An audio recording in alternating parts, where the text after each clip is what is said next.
윤별이 혈액 샘플과 회장님 데이터 사이에 유전적 연관성이 감지되었습니다. 무슨 말씀이세요? 회장님의 얼굴도 하얗게 질려 있었어요. 의사가 조심스럽게 말했습니다. 윤별이가 회장님과 혈연 관계일 가능성이 있다는 뜻입니다. 나는 숨이 막혔습니다. 말도 안 돼요. 윤별이가 회장님과 혈연 관계라니. 그렇다면 나와 윤별이가?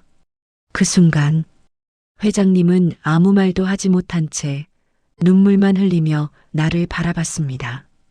그렇게 회장님을 마주한 하은은 의사 선생님의 말 한마디에 놀라 고개를 저을 수밖에 없었어요. 대체 이 세 사람에게 어떤 사연이 숨겨져 있길래 하나의 주파수로 서로를 끌어당기는 걸까요? 사연 시작하기 전에 구독과 좋아요는 사랑입니다. 즐거운 시간 되세요. 사연 이어가겠습니다. 새벽 4시 방송국 3층 녹음실 문을 여는 순간 휴대폰이 울렸습니다.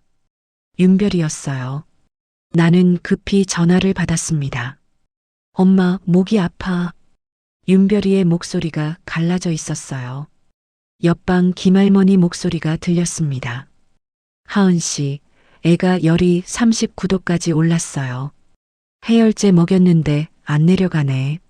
나는 시계를 봤습니다. 할머니, 30분만요. 제가 금방 갈게요. 전화를 끊고 나는 서둘러 청소를 시작했습니다. 걸레질을 하다 보니 평소보다 훨씬 빨리 손이 움직였어요.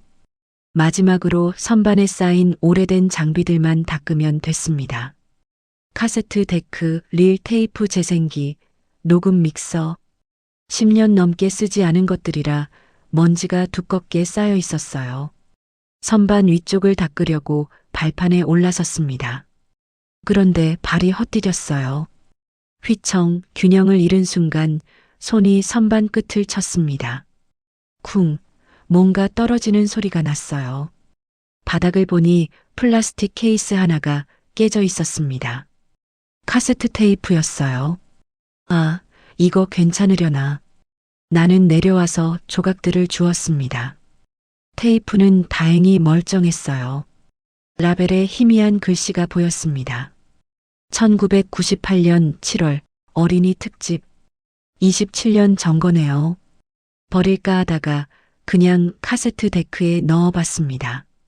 작동이나 하는지 확인해야 할 것 같았거든요. 재생 버튼을 눌렀어요. 아무 소리도 안 나왔습니다. 고장인가 봐요. 나는 기계를 두드렸습니다. 여전히 조용했어요. 전원을 껐다 켰습니다. 그래도 소용없었어요. 시간이 없는데. 그때 기계에서 지지직 소리가 났습니다. 뭔가 걸린 것 같았어요. 나는 테이프를 빼려고 꺼내기 버튼을 눌렀습니다. 갑자기 스피커에서 쉿 하는 소리가 흘러나왔어요. 그러더니 뚝뚝 끊기는 목소리가 들렸습니다. 저 멀리 별빛 어린아이 목소리였어요. 여자애 같았습니다. 하지만 소리가 계속 끊겼어요. 기계가 너무 오래돼서 그런 것 같았습니다. 나는 볼륨을 높이고 귀를 가까이 댔어요. 귀를 잃어도 괜찮아요. 멜로디가 단순했습니다. 그런데 묘하게 귀에 익었어요. 어디서 들은 것 같기도 하고 나는 무심코 다음 가사를 따라 불렀습니다. 언젠가 돌아올 거예요. 아, 맞다. 이 노래 나도 어렸을 때 불렀던 것 같아요. 정확히 기억은 안 나지만 멜로디가 자연스럽게 나왔습니다. 나는 계속 따라 불렀어요. 아빠 품으로. 그 순간 뒤에서 누군가 숨을 크게 들이쉬는 소리가 들렸습니다. 나는 화들짝 놀라 뒤를 돌아봤어요. 경비 아저씨가 문 앞에 서 있었습니다. 얼굴이 새하얗게 질려 있었어요. 방금 뭐라고 했어요? 경비 아저씨 목소리가 떨렸습니다. 나는 어리둥절했어요. 네, 그냥 노래 따라 불렀는데요. 그 노래를요? 그는 카세트 데크를 가리켰습니다. 이제 테이프에서는 아무 소리도 안 났어요. 완전히 멈춘 것 같았습니다. 이 테이프 만지면 안 되는 건데 경비 아저씨가 조심스럽게 말했어요. 죄송해요. 제가 실수로 떨어뜨렸어요. 작동하는지만 확인하려고. 아니, 그게 아니라. 그는 테이프를 들여다봤습니다.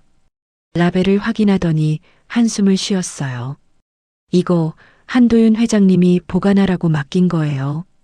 10년 전에 절대 함부로 재생하지 말라고 하셨죠. 한도윤.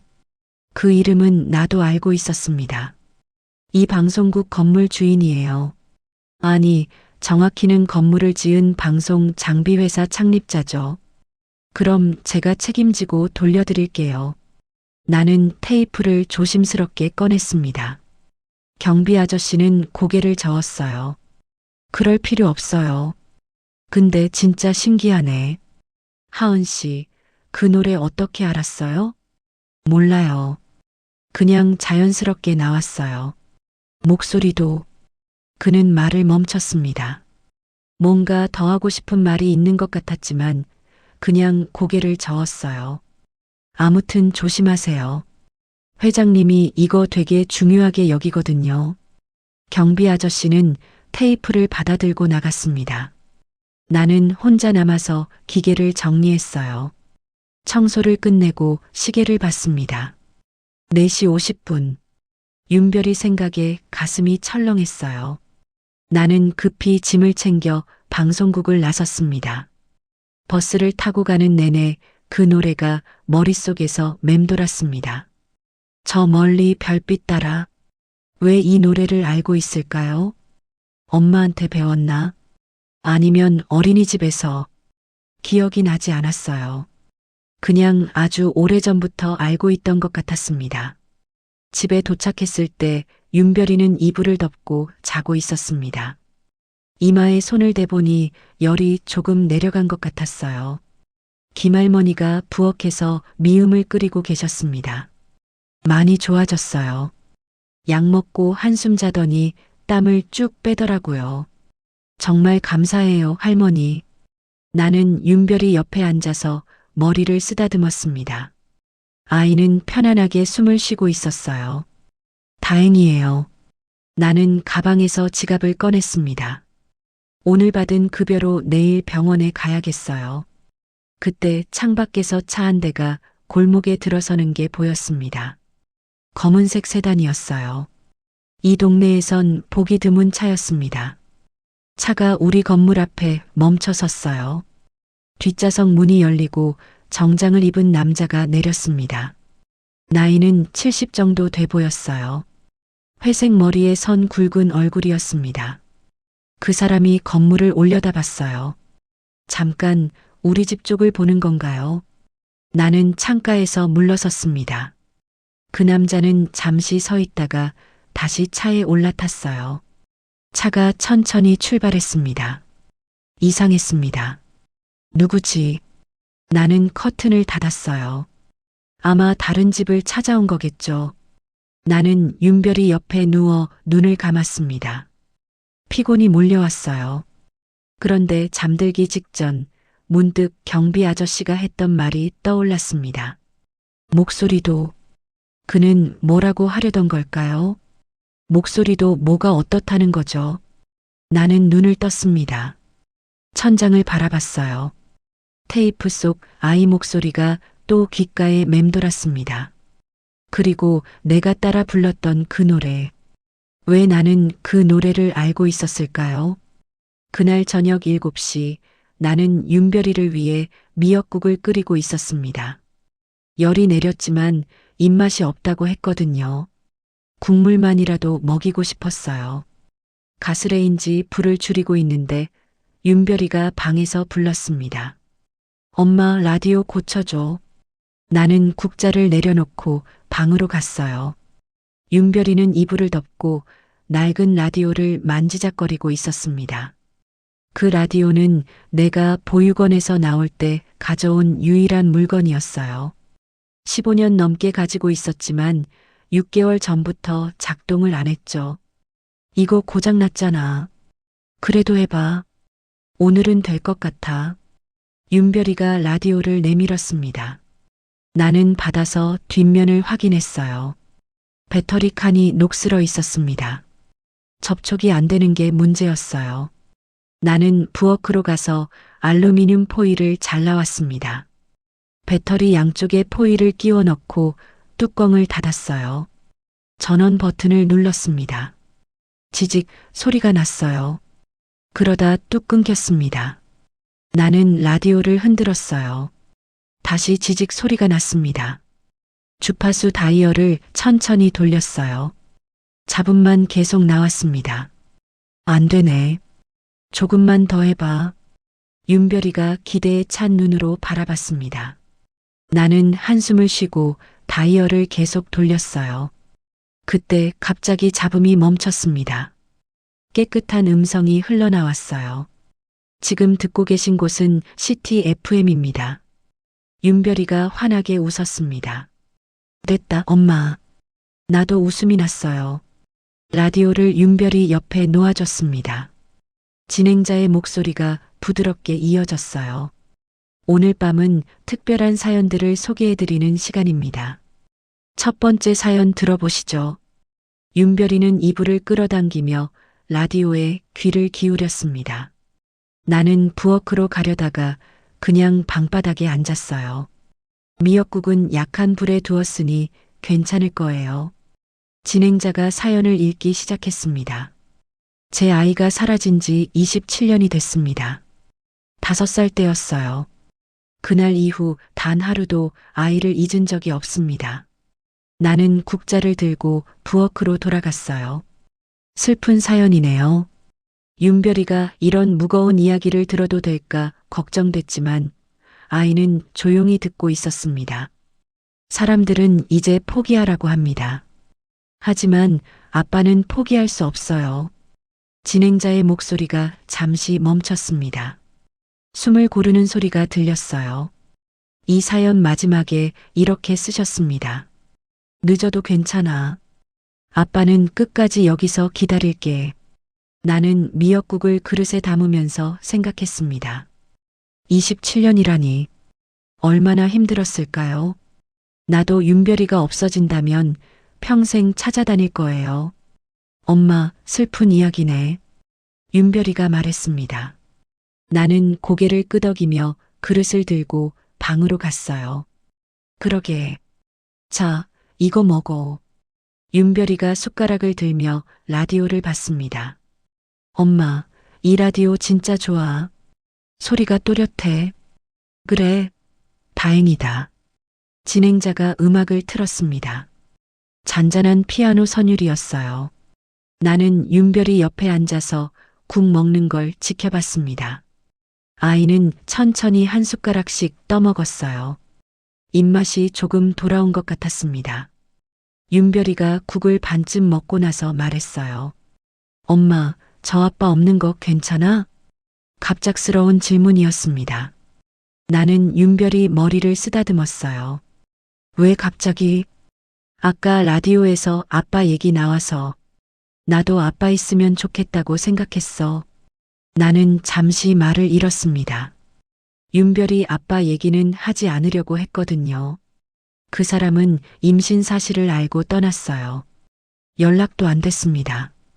윤별아, 엄마가 있잖아. 응, 엄마만 있어도 좋아. 윤별이가 웃으며 국을 다 먹었습니다. 나는 안도했어요. 아이가 상처받지 않은 것 같았습니다. 설거지를 하고 있는데 문 두드리는 소리가 났습니다. 똑똑똑. 나는 수건으로 손을 닦고 현관으로 갔어요. 문구멍으로 밖을 봤습니다. 김할머니였어요. 할머니, 무슨 일이세요? 문을 여니 할머니께서 명함 하나를 내밀었습니다. 아까 저녁에 누가 찾아왔더라고. 하은 씨 집 찾길래 내가 받아뒀어. 저를요? 명함을 받아들었습니다. 흰색 바탕에 검은 글씨였어요. 한도윤. 도윤 브로드캐스팅 대표. 오늘 아침에 경비 아저씨가 말했던 그 이름이었습니다. 명함 뒷면에 손글씨가 있었어요. 내일 오전 10시 사무실로 방문 부탁드립니다. 프로모션 업무 관련 제안이 있습니다. 무슨 일인데? 김할머니가 물었습니다. 나는 명함을 다시 읽어봤어요. 잘 모르겠어요. 일자리 제안인가 봐요. 그래, 좋은 일이네. 요즘 일자리 구하기 힘든데. 할머니는 웃으며 돌아갔습니다. 나는 명함을 들고 방으로 돌아왔어요. 윤별이는 이미 잠들어 있었습니다. 라디오는 여전히 작게 소리를 내고 있었어요. 나는 라디오 옆에 앉았습니다. 프로모션 업무라니. 무슨 일일까요? 방송국 청소 일을 하긴 하지만 내가 프로모션에 필요한 사람일까요? 궁금했지만 피곤이 밀려왔습니다. 명함을 탁자 위에 놓고 윤별이 옆에 누웠어요. 라디오에서는 밤 11시 뉴스가 나오고 있었습니다. 나는 눈을 감았어요. 늦어도 괜찮아. 끝까지 기다릴게. 아까 라디오에서 들은 문장이 문득 떠올랐습니다. 그 아빠는 정말 27년 동안 기다렸을까요? 나라면 할 수 있을까? 윤별이 손을 꼭 잡았습니다. 따뜻했어요. 라디오에서 자정시보가 울렸습니다. 땡땡땡. 12번. 새로운 하루가 시작되고 있었습니다. 다음 날 아침 6시 알람이 울렸습니다. 윤별이는 아직 자고 있었습니다. 조심스럽게 이불을 덮어주고 부엌으로 갔어요. 냉장고를 열어봤습니다. 우유 한 팩. 장을 봐야 하는데 지갑에 남은 돈이 얼마 없었어요. 가습기 고지서가 식탁 위에 놓여 있었습니다. 이번 달 15일까지 내야 했어요. 급식실 월급은 다음 주에나 들어와요. 달걀 하나를 꺼내 프라이를 했습니다. 윤별이 도시락을 싸고 세수를 하고 옷을 갈아입는데 휴대폰이 울렸습니다. 김할머니였어요. 나는 급히 전화를 받았습니다. 할머니, 무슨 일이세요? 하은 씨, 미안한데 오늘 윤별이 못 봐줄 것 같아요. 어젯밤부터 허리가 너무 아파서 병원 가야 할 것 같아. 심장이 철렁했습니다. 윤별이를 맡길 데가 없으면 일을 못 나가요. 오늘은 절대 빠지면 안 되는데.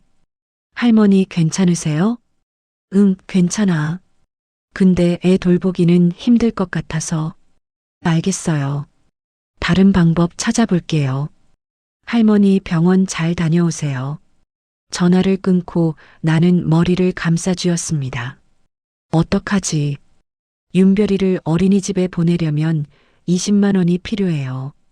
지금 그 돈이 없었습니다. 급식실 일은 8시까지 가야 하고 10시에는 회장 면담이 잡혀 있었어요. 윤별이를 깨웠습니다. 윤별아, 오늘 엄마 일하는데 같이 가야 할 것 같아. 할머니는? 할머니께서 아프셔서 병원 가셔야 해. 그래서 오늘은 엄마랑 같이 갈 거야. 윤별이가 고개를 끄덕였습니다. 아이를 씻기고 옷을 입혔어요. 도시락 2개를 챙겼습니다. 집을 나서는데 시계를 보니 7시였어요. 서둘러야 했습니다. 버스를 타고 학교로 갔습니다. 윤별이 손을 꼭 잡고 급식실로 들어갔어요. 미경 언니가 놀란 표정으로 물었습니다. 윤별이는 왜? 맡길 데가 없어서요. 조용히 있게 할게요. 아이고, 큰일이네. 근데 오늘 교감 선생님이 급식실 점검 온대요. 나는 숨이 막혔습니다. 점검날 아이를 데려온 게 들키면 해고될 수도 있어요. 언제 오는데요? 11시쯤이래요. 11시면 내가 조퇴한 다음이었습니다. 다행이에요. 나는 윤별이를 창고 구석 의자에 앉혔습니다. 여기 앉아서 조용히 있어. 응, 엄마. 윤별이가 고개를 끄덕였습니다. 나는 아이에게 도시락과 색연필, 종이를 줬어요. 그림 그리면서 시간을 보낼 수 있을 거예요. 앞치마를 두르고 일을 시작했습니다. 오늘 메뉴는 된장찌개, 제육볶음, 시금치나물이었어요. 손이 평소보다 빨리 움직였습니다. 계속 창고 쪽을 신경 쓰면서 일했어요. 9시가 됐습니다. 학생들이 식당으로 들어오기 시작했어요. 배식을 하면서 윤별이 쪽을 봤습니다. 아이는 조용히 그림을 그리고 있었어요. 다행이었습니다. 배식이 끝나고 설거지를 했습니다. 손이 빨갛게 부어올랐어요. 뜨거운 물에 계속 담그다 보니 그랬습니다. 시계를 봤어요. 9시 40분. 이제 나가야 했어요. 미경 언니에게 다가갔습니다. 언니, 저 지금 가봐야 할 것 같아요. 윤별이는? 같이 데려갈게요. 조심히 다녀와요. 좋은 결과 있기를. 나는 고맙다고 인사하고 창고로 갔습니다. 윤별이가 그린 그림을 보니 라디오였어요. 동그란 모양의 안테나가 삐죽 나와 있었습니다. 예쁘다, 우리 윤별이. 엄마, 이제 가? 응. 중요한 곳 가는 거야. 급식실을 나와 화장실로 갔습니다. 얼굴을 씻고 거울을 봤어요. 피곤한 얼굴이었습니다. 립스틱을 발랐어요. 유일하게 가진 화장품이었습니다. 윤별이 손을 잡고 버스 정류장으로 갔습니다. 지갑을 열어봤어요. 1,000원짜리 지폐 4장, 500원짜리 동전 3개. 버스비가 모자랐습니다.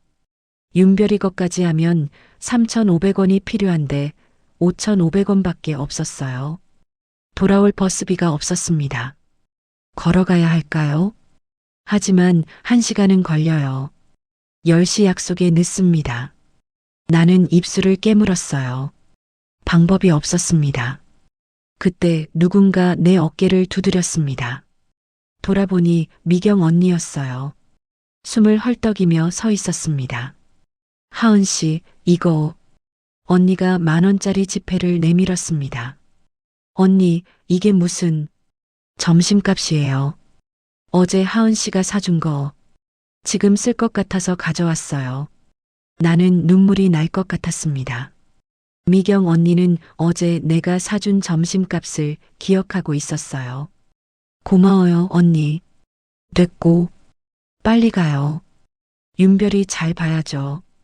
언니가 윤별이 머리를 쓰다듬고 뛰어갔습니다. 나는 돈을 꼭 쥐었어요. 버스가 왔습니다.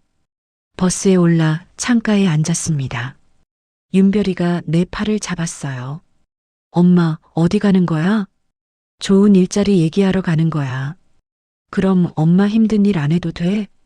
나는 윤별이를 안았습니다. 아이는 내가 힘든 걸 알고 있었어요. 그럴 수도 있어. 30분쯤 지나 버스에서 내렸습니다. 윤별이 손을 잡고 주소를 확인했어요. 여기서 2블록 걸어가야 했습니다. 윤별이가 잘 걸을 수 있을까 걱정됐지만 아이는 씩씩하게 걸었습니다. 유리 건물이 나타났습니다. 도윤 브로드캐스팅? 나는 숨을 깊이 들이쉬었어요. 윤별이를 데리고 온 게 실례일까요? 하지만 어쩔 수 없었습니다. 로비로 들어갔습니다. 안내 데스크 직원이 윤별이를 보고 잠시 당황한 표정을 지었어요. 10시에 약속 있는 이하은입니다. 아, 네. 6층 회장실로 가시면 됩니다. 엘리베이터에 올랐습니다. 윤별이가 거울에 비친 자신을 봤어요. 엄마, 여기 멋지다. 그치? 응. 6층에 도착했습니다. 복도를 걸어 회장실 문 앞에 섰어요. 손이 떨렸습니다. 윤별이 손을 꼭 잡고 노크했습니다. 똑똑똑. 들어오세요. 나는 문을 열었습니다. 문을 열자 넓은 사무실이 나타났습니다. 큰 창문으로 도시 전경이 보였어요. 책상 앞에 한 남자가 앉아 있었습니다. 회색 머리, 깊은 주름이 새겨진 얼굴. 어제 우리 집 앞에서 봤던 그 사람이었어요. 한도윤 회장이 고개를 들었습니다. 나를 보더니 시선이 내 옆으로 향했어요. 윤별이었습니다. 회장의 눈이 커졌어요. 입술이 미세하게 떨렸습니다. 죄송합니다. 아이를 맡길 곳이 없어서요. 나는 급히 말했습니다. 회장은 대답하지 않았어요. 그냥 윤별이를 빤히 바라봤습니다. 시선을 떼지 못하는 것 같았어요. 어색한 침묵이 흘렀습니다. 앉으세요. 회장이 간신히 말했습니다. 목소리가 갈라져 있었어요. 나는 윤별이 손을 잡고 의자에 앉았습니다. 회장은 물 한 잔을 따라 내밀었어요. 아이는 몇 살인가요? 6살입니다. 이름은? 윤별이요. 회장이 고개를 끄덕였습니다. 손이 떨리고 있었어요. 물잔을 놓다가 물이 조금 흘렀습니다. 회장은 휴지로 닦으며 시선을 피했어요. 저 무슨 일로 부르셨는지 나는 조심스럽게 물었습니다. 회장이 책상 서랍을 열었어요. 서류 한 장을 꺼내 내밀었습니다. 우리 회사에서 오래된 라디오 방송 자료를 복원하는 프로젝트를 진행합니다. 테이프 정리와 목록 작업이 필요해요. 나는 서류를 받아 읽었습니다. 계약직 6개월, 월급 250만 원. 눈이 커졌어요. 지금 급식실 급여의 5배가 넘었습니다. 제가 그런 일을 할 수 있을까요? 전 전문 지식이 없는데요. 괜찮습니다. 전문가가 따로 있어요. 보조만 해주시면 됩니다. 회장이 말했습니다. 하지만 뭔가 숨기는 듯한 느낌이었어요. 왜 하필 나를 뽑은 걸까요? 저 솔직히 여쭤봐도 될까요? 네. 왜 저를 선택하신 건가요? 방송국에 청소 직원이 많은데. 회장이 잠시 말을 멈췄습니다. 손가락으로 책상을 두드렸어요. 그러다 천천히 입을 열었습니다. 목소리 때문입니다. 네. 그저께 새벽 녹음실에서 노래하시던 거 들었어요. 우리 프로젝트에 필요한 음색이더군요. 나는 당황했습니다. 그날 아침 테이프를 들으며 따라 불렀던 게 생각났어요. 경비 아저씨만 들은 줄 알았는데 테이프 음질 확인할 때 목소리가 비슷하면 도움이 됩니다. 물론 강요는 아닙니다. 회장이 덧붙였습니다. 합리적인 설명이었어요. 하지만 여전히 이상했습니다. 그것만으로 이렇게 높은 급여를 주는 게 맞나요? 엄마, 저거 뭐야? 윤별이가 갑자기 가리켰습니다. 책상 구석에 작은 라디오가 놓여 있었어요. 낡고 오래된 라디오였습니다. 내가 가진 것과 비슷해 보였어요. 회장이 라디오를 집어들었습니다. 손이 조심스러웠어요. 마치 깨지기 쉬운 보물을 다루듯이. 이것도 복원 대상입니다. 27년 전 거예요. 고치면 작동하나요? 윤별이가 물었습니다. 회장이 희미하게 웃었어요. 글쎄요. 시도는 해볼 겁니다. 회장이 라디오를 윤별이에게 보여줬습니다. 윤별이가 눈을 반짝였어요. 우리 집에도 있어요. 엄마가 고쳐줬어요. 그래요? 대단한데. 회장이 나를 봤습니다. 눈빛이 복잡했어요. 기대와 두려움이 섞인 것 같았습니다. 이하은 씨, 혹시 지금 시간 있으면 간단한 테스트를 해볼 수 있을까요? 무슨 테스트요? 목소리 확인입니다. 오래된 테이프 하나를 들려드릴 테니 따라 불러주시면 됩니다. 나는 망설였습니다. 이상한 요청이었어요. 하지만 거절하면 이 일자리를 못 얻을 것 같았습니다. 250만 원. 윤별이 병원비, 월세, 가스비 모두 해결할 수 있는 돈이었어요. 해볼게요. 회장이 고개를 끄덕이고 일어났습니다. 벽장을 열더니 오래된 녹음기를 꺼냈어요. 테이프를 넣고 재생 버튼을 눌렀습니다. 지지직 잡음이 흘러나왔습니다. 그러다 어린아이 목소리가 들렸어요. 어디서 들어본 것 같았습니다. 아, 그날 아침 녹음실에서 들었던 그 노래였어요. 저 멀리 별빛 따라 길을 잃어도 괜찮아요. 아이의 목소리가 맑게 울렸습니다. 나는 듣고 있다가 자연스럽게 따라 불렀어요. 언젠가 돌아올 거예요. 아빠 품으로. 노래가 끝났습니다. 나는 입을 다물었어요. 회장을 보니 눈시울이 붉어져 있었습니다. 손으로 얼굴을 가렸어요. 어깨가 미세하게 떨렸습니다. 회장님? 나는 조심스럽게 불렀습니다. 회장이 손을 내렸어요. 억지로 웃고 있었습니다. 완벽합니다. 음색이 정확히 일치하네요. 네, 괜찮습니다. 그냥 오래된 녹음이라 감회가 새로워서요. 회장이 자리로 돌아갔습니다. 서류를 펼쳤어요. 내일부터 출근 가능하신가요? 네, 가능합니다. 근무 시간은 오전 9시부터 오후 5시까지입니다. 점심시간 1시간 포함이에요. 알겠습니다. 아이는 어떻게 하시겠어요? 나는 잠시 생각했습니다. 윤별이 어린이집 비용을 낼 수 있게 됐어요. 어린이집 보낼게요. 회사에 직원 자녀 돌봄 공간이 있습니다. 필요하면 이용하세요. 정말요? 감사합니다. 회장이 계약서에 서명하고 내밀었습니다. 나도 서명했어요. 떨리는 손으로 이름을 썼습니다. 이하은. 내일 9시에 3층 자료실로 오세요. 담당자가 안내할 겁니다. 네, 회장님. 나는 일어나 인사했습니다. 윤별이 손을 잡고 문으로 향했어요. 문을 열려는데 회장이 불렀습니다. 이하은 씨. 나는 돌아봤습니다. 회장이 책상에 앉은 채 나를 바라보고 있었어요. 눈빛이 따뜻했습니다. 잘 부탁드립니다. 열심히 하겠습니다. 나는 문을 닫고 나왔습니다. 엘리베이터에 탔어요. 윤별이가 내 손을 잡고 물었습니다. 엄마, 여기서 일해? 응. 내일부터. 좋겠다. 엄마 힘든 일 안 해도 되겠네. 나는 윤별이를 안았습니다.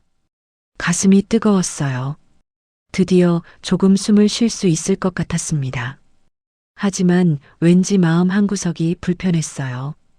회장의 눈빛, 떨리는 손, 붉어진 눈시울. 뭔가 숨기고 있는 것 같았습니다. 나와 무슨 관계가 있는 걸까요? 로비로 내려왔습니다. 밖으로 나가려는데 안내 데스크 직원이 봉투 하나를 내밀었어요. 이하은 씨 맞으시죠? 회장님이 전해달라고 하셨어요. 봉투를 열어보니 10만 원이 들어 있었습니다. 쪽지가 함께 있었어요. 내일까지 필요한 것 준비하세요. 선지급입니다. 나는 봉투를 꼭 쥐었습니다. 눈물이 날 것 같았어요. 집으로 돌아오는 버스 안에서 계속 생각했습니다. 월급 250만 원 6개월. 계약. 일주일에 5일 근무. 너무 좋은 조건이었어요. 아니, 너무 좋았습니다. 그게 오히려 불안했어요. 윤별이는 내 옆에서 잠들어 있었습니다. 창밖을 보니 해가 지고 있었어요. 손에 든 봉투가 묵직했습니다. 10만 원. 선지급이라고 했죠. 나는 봉투를 가방 깊숙이 넣었어요. 집에 도착해서 윤별이를 깨웠습니다. 아이는 눈을 비비며 일어났어요. 계단을 올라 집에 들어갔습니다. 가습기 고지서가 여전히 식탁 위에 놓여 있었어요. 내일 모레까지. 이제 낼 수 있게 됐습니다. 윤별이를 씻기고 저녁을 차렸습니다. 냉장고에 남은 재료로 계란탕을 끓였어요.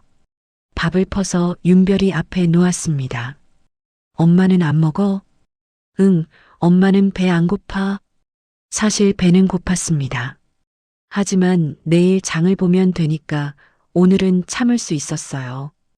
윤별이가 밥을 다 먹고 나서 말했습니다. 엄마, 오늘 그 할아버지 좋은 사람 같았어. 회장님 말하는 거야? 응. 나한테 라디오 보여줬잖아. 나는 고개를 끄덕였습니다. 좋은 사람. 그런 것 같기도 했어요. 하지만 뭔가 숨기고 있는 느낌도 받았습니다. 내가 노래할 때 우는 것 같았거든요. 윤별이를 재우고 거실로 나왔습니다.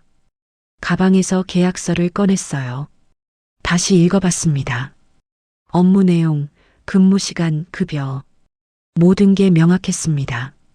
특별히 이상한 조항은 없었어요.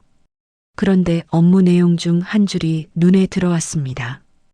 테이프 복원 작업 중 필요시 음성 녹음에 협조. 음성 녹음이라니. 무슨 녹음을 하는 걸까요? 회장은 목소리 테스트라고만 했는데 휴대폰을 꺼냈습니다. 인터넷에 한도윤을 검색했어요. 기사들이 많이 나왔습니다. 방송 장비 회사 창립자, 업계 선구자, 71살, 독신. 나는 기사를 더 읽어봤습니다. 가족 관계가 나오지 않았어요. 이상했습니다. 보통 기업인 프로필에는 가족 사항이 있는데 다른 검색어를 쳤습니다. 한도윤 가족. 몇 개 기사가 나왔어요. 오래된 기사였습니다. 1998년 7월 가슴이 뛰었어요. 그날 아침 테이프에 적혀 있던 날짜였습니다. 기사를 클릭했습니다.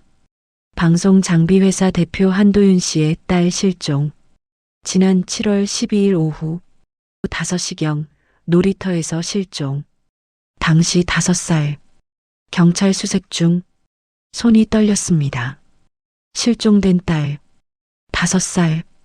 그 테이프의 아이가 회장 딸이었어요. 나는 더 찾아봤습니다. 후속 기사가 있었습니다. 한도윤 씨 딸 3달째 행방불명. 전국 수색에도 단서 없어. 한 씨는 방송을 통해 호소. 딸아, 아빠가 기다릴게. 나는 휴대폰을 내려놓았습니다. 가슴이 답답했어요. 27년 전 그 아이는 결국 못 찾은 거였습니다. 회장이 왜 그렇게 슬픈 표정을 지었는지 알 것 같았어요. 그런데 왜 나를 뽑은 걸까요? 목소리가 비슷하다고 했죠. 설마 그 아이 목소리랑. 나는 고개를 저었습니다. 말도 안 돼요. 그냥 우연이겠죠. 하지만 불안이 커졌습니다. 혹시 나를 딸 대신으로 보는 건 아닐까요? 아니면 다른 의도가 있는 건가요? 급여가 높은 게 의심스러웠어요. 휴대폰이 울렸습니다. 미경 언니였어요. 나는 전화를 받았습니다. 하은 씨, 오늘 면접 어땠어요? 합격했어요, 언니. 진짜요? 축하해요.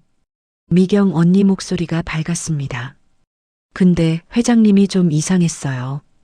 윤별이 보고 우는 것 같았거든요. 그 사람도 사연이 있겠죠. 우리가 다 알 필요는 없어요. 미경 언니 말이 맞았습니다. 너무 깊이 생각할 필요 없었어요. 일만 잘하면 되는 거였습니다. 고마워요, 언니. 내일 급식실 못 나가게 됐어요. 괜찮아요. 좋은 곳 가는데 뭐. 나중에 밥 사요. 꼭 살게요. 전화를 끊고 나는 계약서를 다시 봤습니다. 내일 9시 출근. 3층 자료실. 떨리는 손으로 계약서를 접었어요. 윤별이 방에서 기침 소리가 났습니다. 나는 급히 들어갔어요. 윤별이가 이불을 걷어차고 있었습니다. 이마에 손을 대봤어요. 미열이 있었습니다. 괜찮아, 윤별아. 물을 떠다 먹였습니다. 윤별이가 눈을 뜨더니 물었어요. 엄마, 내일도 그 회사가? 응. 엄마 내일부터 거기서 일해. 엄마 힘들지 않아? 나는 윤별이 머리를 쓰다듬었습니다. 안 힘들어. 엄마 이제 좋은 일 하게 됐어. 다행이다. 윤별이가 다시 잠들었습니다. 나는 아이 옆에 앉아 있었어요. 작은 얼굴을 보니 마음이 정해졌습니다. 이 아이를 위해서라도 잘해야 했어요. 의심은 접기로 했습니다. 회장이 무슨 이유로 나를 뽑았든 일을 잘하면 되는 거였어요. 6개월만 버티면 1,500만 원을 모을 수 있었습니다. 그 돈이면 윤별이 병원비도 내고 이사도 갈 수 있었어요. 부엌으로 가서 냉장고에 봉투를 넣었습니다. 10만 원. 내일 이 돈으로 장을 보고 가스비를 낼 수 있었어요. 당장 급한 불은 껐습니다. 거실로 돌아와 소파에 앉았습니다. 시계를 보니 11시였어요. 내일을 위해 자야 하는데 잠이 오지 않았습니다. 계속 회장 얼굴이 떠올랐어요. 윤별이를 보던 그 눈빛. 노래를 들을 때 떨리던 손. 나는 눈을 감았습니다. 생각하지 말자. 일만 하면 돼. 그렇게 스스로를 다독였습니다. 창밖에서 비가 내리기 시작했습니다. 빗소리가 창문을 두드렸어요. 나는 소파에 누워 천장을 바라봤습니다. 내일부터 새로운 삶이 시작되는 거였습니다. 불안과 기대가 동시에 밀려왔습니다. 다음 날 아침 8시 30분, 나는 윤별이 손을 잡고 회사 건물 앞에 섰습니다. 새 옷을 입혔어요. 어제 10만 원으로 마트에서 산 윤별이 원피스와 내 블라우스였습니다. 깨끗하게 보이려고 노력했어요. 로비에 들어서니 안내 데스크 직원이 웃으며 인사했습니다. 이하은 씨, 3층으로 올라가시면 됩니다. 자료실 입구에서 박성우 비서님이 기다리고 계세요. 감사합니다. 엘리베이터를 타고 3층에 내렸습니다. 복도가 2층, 6층과 달랐어요. 어두웠습니다. 창문이 적고 조명도 약했어요. 복도 끝에 한 남자가 서 있었습니다. 40대 중반쯤 돼 보이는 남자였어요. 검은 정장에 안경을 썼습니다. 표정이 딱딱했어요. 이하은 씨 맞으시죠? 저는 박성우입니다. 회장님 비서예요. 안녕하세요. 나는 인사했습니다. 박성우는 윤별이를 내려다봤어요. 잠깐 얼굴을 찌푸렸습니다. 아이는요? 회장님이 돌봄실 이용하라고 하셨어요. 아, 그러셨군요. 박성우의 목소리가 차가웠습니다. 뭔가 마음에 들지 않는 것 같았어요. 하지만 더 말하지 않았습니다. 1층에 돌봄실 있습니다. 먼저 데려다 주시고 오세요. 지금 가도 될까요? 네. 9시까지 오시면 됩니다. 나는 윤별이를 데리고 다시 엘리베이터에 올랐습니다. 1층 돌봄실은 밝고 깨끗했어요. 장난감이 많았고 보육 선생님이 2분 계셨습니다. 안녕하세요. 윤별이 엄마세요? 한 선생님이 다가왔습니다. 20대 후반쯤 돼 보였어요. 환한 미소였습니다. 네, 처음인데 잘 부탁드려요. 걱정 마세요. 여기 아이들 5명뿐이에요. 윤별아, 이리 와볼래? 윤별이는 내 손을 놓지 않았습니다. 낯을 가리는 아이였거든요. 나는 무릎을 굽혀 아이와 눈을 맞췄어요. 윤별아, 엄마 일하고 올게. 여기서 재미있게 놀아. 응. 엄마 힘내. 윤별이가 내 볼에 뽀뽀했습니다. 나는 아이를 안았어요. 선생님께 인사하고 돌봄실을 나왔습니다. 3층으로 다시 올라갔습니다. 9시 정각이었어요. 박성우가 자료실 문 앞에 서 있었습니다. 들어가시죠. 문을 열자 긴 복도가 나타났습니다. 양쪽에 방들이 있었어요. 박성우가 복도 끝으로 걸어갔습니다. 나는 따라갔어요. 여기가 작업실입니다. 박성우가 문을 열었습니다. 넓은 방이었어요. 벽 한쪽에 선반이 빼곡했습니다. 테이프가 수백 개 꽂혀 있었어요. 테이블에는 녹음기와 컴퓨터가 놓여 있었습니다. 여기 있는 테이프를 정리하는 게 일입니다. 날짜 순으로 분류하고 목록을 작성하세요. 알겠습니다. 필요하면 재생해서 내용 확인하셔야 해요. 이 녹음기 사용하시면 됩니다. 박성우가 오래된 카세트 데크를 가리켰습니다. 방송국 녹음실에서 봤던 것과 비슷했어요. 혹시 작동 안 되는 테이프 있으면 따로 분류해 주세요. 네. 박성우가 서류 한 장을 내밀었습니다. 이게 목록 양식입니다. 날짜, 제목, 러닝타임 적으시면 돼요. 나는 서류를 받았습니다. 간단해 보였어요. 점심은 12시부터 1시까지입니다. 직원 식당 이용하세요. 알겠습니다. 박성우가 나가려다 멈춰 섰습니다. 돌아보며 말했어요. 이하은 씨. 네. 회장님이 특별히 신경 쓰시는 프로젝트입니다. 조심히 다뤄주세요. 그럴게요. 박성우가 나갔습니다. 문이 닫혔어요. 나는 혼자 남았습니다. 방을 둘러봤습니다. 먼지 냄새가 났어요. 창문이 하나 있었지만 커튼이 쳐져 있었습니다. 조명을 켜니 선반이 선명하게 보였어요. 테이프가 정말 많았습니다. 100개는 넘어 보였어요. 라벨이 발에서 글씨가 안 보이는 것도 있었습니다. 나는 한 개를 꺼냈어요. 1997년 3월 아동음악 교실 28년 전 거네요. 테이프를 녹음기에 넣고 재생했습니다. 지지직 소리가 나더니 아이들 노랫소리가 들렸어요. 맑고 밝았습니다. 도레미파솔라시도 여러 아이들이 함께 부르고 있었어요. 선생님 목소리도 들렸습니다. 한 5분쯤 들었어요. 목록에 적었습니다. 다음 테이프를 꺼냈습니다. 1997년 7월 여름 캠프. 이것도 재생했어요. 아이들 웃음소리, 물놀이 소리. 행복한 시간이 담겨 있었습니다. 시간이 빨리 갔습니다. 테이프를 하나씩 듣고 정리했어요.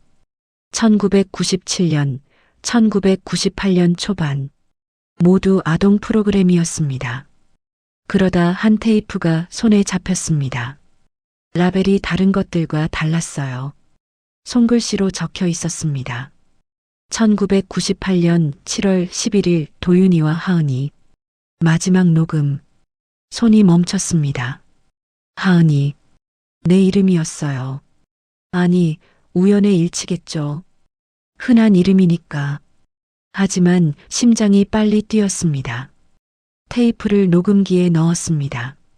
재생 버튼을 눌렀어요. 잡음이 나오다가 남자 목소리가 들렸습니다. 하은아, 아빠한테 노래 불러줄래? 응. 어린아이 목소리였습니다. 여자아이. 5살쯤 돼 보였어요. 맑고 또렷했습니다. 저 멀리 별빛 따라. 노래였습니다. 내가 그날 아침 따라 불렀던 그 노래. 아이가 계속 불렀어요. 길을 잃어도 괜찮아요. 언젠가 돌아올 거예요. 아빠 품으로. 노래가 끝나자 남자가 말했습니다. 잘했어, 우리 하은이. 아빠가 제일 사랑해. 나도 아빠 제일 사랑해. 아이가 웃었습니다. 그 웃음소리가 묘하게 익숙했어요. 어디서 들은 것 같았습니다. 테이프가 끝났습니다. 나는 멍하니 앉아 있었어요. 도윤이와 하은이. 한도윤 회장과 그의 딸. 실종된 아이의 이름이 하은이였던 거예요. 나와 같은 이름. 가슴이 답답했습니다. 이게 뭐지? 단순한 우연일까요? 아니면 회장이 이름 때문에 나를 뽑은 걸까요? 문이 열렸습니다. 나는 화들짝 놀라 돌아봤어요. 한도윤 회장이 서 있었습니다. 손에 커피 2잔을 들고 있었어요. 놀라셨나요? 아, 네. 안녕하세요. 회장이 커피 한 잔을 내밀었습니다. 첫날인데 힘들지 않으세요? 괜찮습니다. 회장의 시선이 테이블 위 테이프로 향했습니다. 1998년 7월 11일 그 테이프였어요. 회장의 얼굴이 굳었습니다. 그걸 들으셨나요? 네. 목록 작업 중이었어요. 회장이 천천히 다가왔습니다. 테이프를 집어들었어요. 손이 떨렸습니다. 이게 마지막이었어요. 다음 날 아이가 사라졌죠. 나는 아무 말도 못했습니다. 회장이 테이프를 내려다봤어요. 눈시울이 붉어졌습니다. 27년이 지났는데 아직도 아이 목소리가 선명해요. 회장이 나를 봤습니다. 눈빛이 간절했어요. 이하은 씨 목소리가 우리 하은이랑 너무 비슷해서 깜짝 놀랐습니다. 그래서 부탁드린 겁니다. 나는 비로소 이해했습니다. 회장이 왜 나를 뽑았는지, 높은 급여를 준 이유, 모든 게 이 목소리 때문이었어요. 일주일이 지났습니다. 자료실 일은 생각보다 어렵지 않았어요. 테이프를 정리하고 목록을 작성하는 단순한 일이었습니다. 하지만 테이프를 들을 때마다 가슴이 답답해졌어요. 모두 어린 하은이 목소리가 담긴 것들이었거든요. 금요일 오후 3시, 나는 1998년 6월 테이프를 정리하고 있었습니다. 그때 문이 열렸어요. 윤별이었습니다. 돌봄실 선생님과 함께 왔어요. 엄마, 윤별이가 달려왔습니다. 나는 아이를 안았어요. 엄마 보고 싶었어? 간식 시간 끝나고 엄마 보고 싶었어요. 선생님이 웃으며 말했습니다. 윤별이가 엄마 보고 싶다고 해서요. 네, 감사해요. 선생님이 돌아가고 윤별이는 방을 둘러봤습니다. 테이프가 가득한 선반을 신기하게 쳐다봤어요. 엄마, 이거 다 뭐야? 오래된 라디오 방송이야. 들어봐도 돼? 나는 고개를 끄덕였습니다. 윤별이를 무릎에 앉히고 테이프 하나를 재생했어요. 아이들이 동요를 부르는 소리가 흘러나왔습니다. 우와, 아이들 목소리다. 윤별이가 눈을 반짝였습니다. 그러더니 따라 불렀어요. 곰 3마리가 한 집에 있어. 윤별이 목소리가 테이프 속 아이들과 어우러졌습니다. 나는 아이를 보며 웃었어요. 그때 문이 다시 열렸습니다. 한도윤 회장이 서 있었습니다. 손이 문손잡이를 붙잡은 채 굳어 있었어요. 얼굴이 새하얗게 질려 있었습니다. 회장님, 나는 급히 일어섰습니다. 윤별이도 노래를 멈췄어요. 회장은 입술을 떨며 윤별이를 바라봤습니다. 죄송합니다. 아이가 보고 싶다고 해서 아니에요. 괜찮습니다. 회장이 천천히 방으로 들어왔습니다.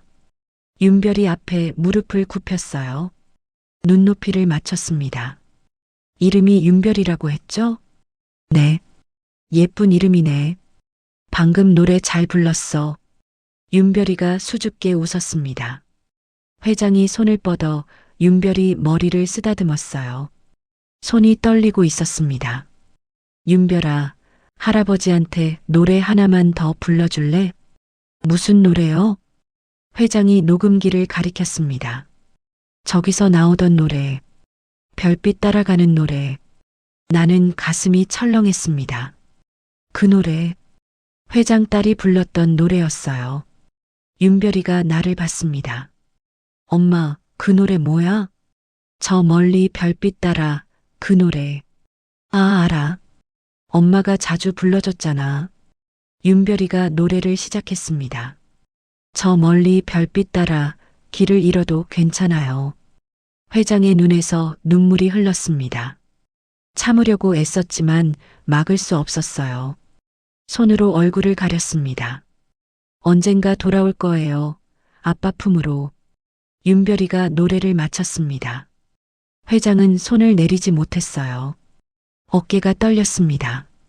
나는 어찌할 바를 몰랐습니다. 회장님, 괜찮으세요? 회장이 고개를 끄덕였습니다. 손을 내렸어요. 눈이 빨갛게 충혈돼 있었습니다. 고마워, 윤별아. 정말 잘 불렀어. 감사합니다, 할아버지. 윤별이가 인사했습니다. 회장이 일어섰어요. 나를 봤습니다. 이하은 씨, 잠깐 얘기 좀 할 수 있을까요? 네.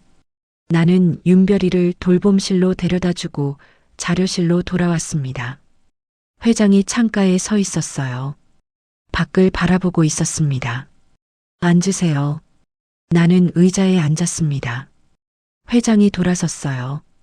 윤별이가 그 노래를 아는 게 신기했습니다. 제가 자주 불러줬어요. 어렸을 때부터 알고 있던 노래거든요.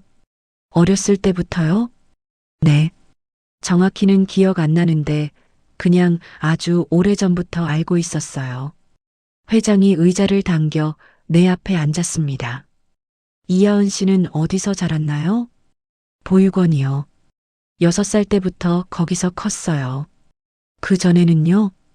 기억이 없어요. 사고로 부모님을 잃었다고 들었어요. 회장의 손이 떨렸습니다. 테이블을 꽉 쥐었어요. 언제 보육원에 갔죠? 정확히는 모르겠어요. 1999년쯤인 것 같아요. 회장이 숨을 깊이 들이쉬었습니다. 1999년. 하은이가 실종된 지 1년 후였어요. 혹시 그때 가지고 있던 물건 있나요? 라디오 하나요. 보육원 원장 선생님이 제 거였다고 주셨어요. 라디오요? 네. 낡은 거였는데 지금도 가지고 있어요. 회장이 벌떡 일어섰습니다. 창가로 가서 벽에 손을 짚었어요. 숨이 거칠어졌습니다. 회장님? 회장이 돌아봤어요. 눈이 흔들리고 있었습니다. 이하은 씨, 실례되지만 한 가지 질문해도 될까요? 네. 혹시 왼쪽 어깨에 점이 있나요? 나는 얼어붙었습니다. 어깨에 점. 어떻게 알았을까요? 네, 있어요.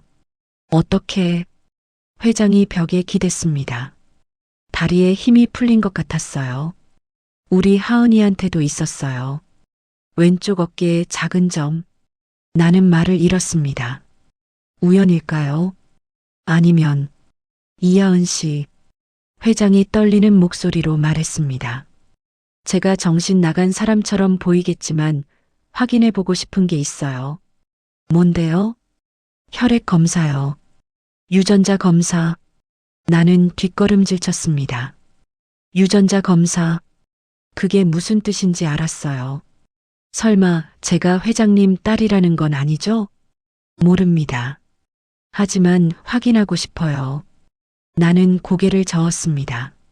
나는 보육원에서 자랐습니다. 부모님이 사고로 돌아가셨다고 들었어요. 회장님의 딸일 리 없었습니다. 죄송하지만 그건 안 될 것 같아요. 저는 그냥 제 일만 하고 싶어요. 이상한 기대하고 싶지 않아요. 나는 문으로 향했습니다. 회장이 불렀어요. 이하은 씨, 회장이 무릎을 꿇고 있었어요. 71살 노인이 바닥에 무릎을 꿇었습니다. 저는 깜짝 놀라 회장님을 일으켜 세웠습니다. 그리고 이렇게 말했어요. 일주일만 생각해 보겠습니다. 그냥 가능성만 확인하고 싶어요. 회장의 목소리가 떨렸습니다. 나는 그 모습을 보며 나는 자료실을 나왔어요. 복도를 걸으며 손이 떨렸습니다. 유전자 검사, 실종된 딸, 같은 이름, 같은 목소리, 같은 노래, 같은 점, 모든 게 연결되고 있었습니다. 하지만 믿을 수 없었어요. 나는 그냥 보육원에서 자란 아이였습니다. 회장의 딸일 리 없었어요. 하지만 마음 한구석에서 작은 목소리가 들렸습니다. 혹시 모른다고. 만약 정말 그렇다면 어떻게 되는 거냐고. 머릿속이 복잡해 아무것도 할 수가 없었어요. 그때 갑지가 휴대전화가 울렸어요. 돌봄실 선생님이었어요. 어머님, 윤별이가 열이 너무 높아요. 지금 바로 오셔야 할 것 같아요. 윤별이가 아프다니. 마음이 급해져서 아무 생각도 할 수가 없었어요. 돌봄실 불이 켜져 있었습니다. 뛰어들어가니 윤별이가 소파에 누워 있었어요. 얼굴이 새빨갛게 달아올라 있었습니다. 윤별아. 이마에 손을 대자 뜨거웠습니다. 40도는 넘는 것 같았어요. 아이가 헐떡거렸습니다. 엄마, 추워. 열이 많이 나서 그래. 병원 가서 주사 맞고 한잠 자고 나면 하나도 안 추울 거야. 나는 윤별이를 안아들었습니다. 선생님이 급히 말했어요. 제가 119 불렀어요. 곧 올 거예요. 그때 로비 문이 열렸습니다. 한도윤 회장이 들어왔어요. 급히 온 것 같았어요. 제 주치의를 불렀습니다. 차가 밖에 대기 중이에요. 회장님, 어떻게? 돌봄실에서 연락 받았어요. 빨리 가시죠. 회장이 앞장섰습니다. 나는 윤별이를 안고 따라갔어요. 밖에 검은 세단이 서 있었습니다. 뒷좌석에 50대 남자가 앉아 있었어요. 의사 가방을 들고 있었습니다. 강 선생님입니다. 소아과 전문의예요. 나는 윤별이를 안고 차에 탔습니다. 회장도 함께 탔어요. 차가 출발했습니다. 의사가 윤별이 이마를 만졌습니다. 체온계를 꺼내 재봤어요. 40.2도. 해열제 드셨나요? 네, 저녁에 먹였어요. 효과가 없네요. 병원 가서 주사 맞아야겠어요. 차는 빠르게 달렸습니다. 10분쯤 지나 큰 병원에 도착했어요. 응급실이었습니다. 의사가 윤별이를 데리고 안으로 들어갔어요. 보호자 한 분만 들어오세요. 나는 따라 들어갔습니다. 회장은 밖에서 기다렸어요. 의사가 윤별이를 침대에 눕혔습니다. 간호사들이 몰려왔어요. 혈액 검사 먼저 하겠습니다. 간호사가 윤별이 팔에서 피를 뽑았습니다. 아이가 울었어요. 나는 윤별이 손을 꼭 잡았습니다. 조금만 참자. 엄마. 윤별이가 힘없이 불렀습니다. 나는 눈물이 날 것 같았어요. 의사가 해열제 주사를 놓았습니다. 링거도 달았어요. 윤별이는 천천히 눈을 감았습니다. 잠든 것 같았어요. 일단 열 내려가는 거 지켜봐야 합니다. 검사 결과 나오면 알려드릴게요. 감사합니다. 나는 응급실 밖으로 나왔습니다. 회장이 의자에 앉아 있었어요. 나를 보고 일어섰습니다. 어때요? 해열제 맞았어요. 조금 기다려야 해요. 다행이네요. 밤늦게 죄송해요. 제 일 때문에 윤별이까지. 침묵이 흘렀습니다. 복도에는 우리뿐이었어요. 시계를 보니 자정이 넘어가고 있었습니다. 30분쯤 지났을까요? 강 선생님이 나왔습니다. 손에 서류를 들고 있었어요. 표정이 이상했습니다. 윤별이 어머니, 잠깐 얘기 좀 할까요? 나는 일어났습니다. 회장도 함께 일어섰어요. 의사가 우리를 상담실로 안내했습니다. 문을 닫고 서류를 펼쳤어요. 윤별이 열은 바이러스 감염 때문입니다. 큰 문제는 아니에요. 다행이네요. 그런데 혈액 검사 중에 이상한 게 발견됐어요. 나는 긴장했습니다. 의사가 회장을 봤어요. 회장님, 혹시 최근에 유전자 검사하신 적 있으세요? 네. 3개월 전에 했습니다. 그 데이터가 병원 시스템에 있더라고요. 제가 우연히 비교를 해봤는데 의사가 말을 멈췄습니다. 숨을 깊이 들이쉬었어요. 윤별이 혈액 샘플과 회장님 데이터 사이에 유전적 연관성이 감지됐어요. 나는 얼어붙었습니다. 뭐라고요? 무슨 말씀이세요? 정확한 검사는 아니지만 예비 스크리닝에서 공통 마커가 여러 개 나왔어요. 회장이 테이블을 잡았습니다. 손이 하얗게 질려 있었어요. 그게 무슨 뜻인가요? 의사가 조심스럽게 말했습니다. 윤별이가 회장님과 혈연 관계일 가능성이 있다는 뜻입니다. 나는 숨이 막혔습니다. 말도 안 돼요. 윤별이가 회장과 혈연이라니. 그럼 나는 정밀 검사를 해봐야 확실합니다. 하지만 이 정도 일치는 우연이 아니에요. 회장이 나를 봤습니다. 눈에서 눈물이 흘렀어요. 이하은 씨. 나는 뒷걸음질 쳤습니다. 아니에요. 뭔가 잘못된 거예요. 저 나가볼게요. 나는 상담실을 나갔습니다. 복도를 걸었어요. 다리에 힘이 없었습니다. 벽에 기대 섰어요. 윤별이가 회장과 혈연. 그럼 나도 회장과 혈연이라는 뜻이었어요. 나는 회장의 딸. 실종됐던 그 아이. 머리가 어지러웠습니다. 화장실로 달려가 세면대에 물을 받았어요. 얼굴에 끼얹었습니다. 차가웠어요. 거울을 봤습니다. 낯선 얼굴이 보였어요. 이하은. 나는 누구지? 정말 회장의 딸일까요? 그럼 27년은 뭐였을까요? 화장실 문이 열렸습니다. 누군가 들어왔어요. 나는 고개를 들었습니다. 박성우 비서였습니다. 밤늦은 시간에 왜 여기 있는 걸까요? 그는 나를 보고 멈춰 섰어요. 이하은 씨? 비서님, 박성우가 다가왔습니다. 표정이 굳어 있었어요. 윤별이 괜찮아요? 네, 괜찮아요. 다행이네요. 박성우가 말했습니다. 하지만 목소리가 이상했어요. 걱정하는 것 같지 않았습니다. 혹시 검사 결과 나왔나요? 나는 대답하지 않았습니다. 박성우가 왜 검사 결과를 물어보는 걸까요? 그가 어떻게 검사한 걸 알죠? 저 먼저 가볼게요.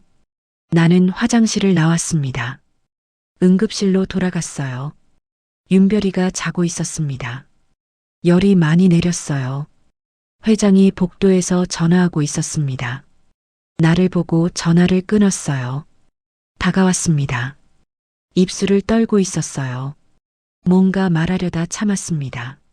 손을 뻗었다가 다시 걷었어요. 나는 벽에 등을 기댔습니다. 다리에 힘이 없었어요. 천천히 주저앉았습니다. 차가운 바닥이 느껴졌습니다. 윤별이가 회장과 혈연. 그럼 나도. 나는 누구였을까요? 27년 동안 나는 이하은으로 살았습니다. 보육원, 가난, 윤별이. 그게 내 전부였어요. 그런데 이제 모든 게 흔들리고 있었습니다.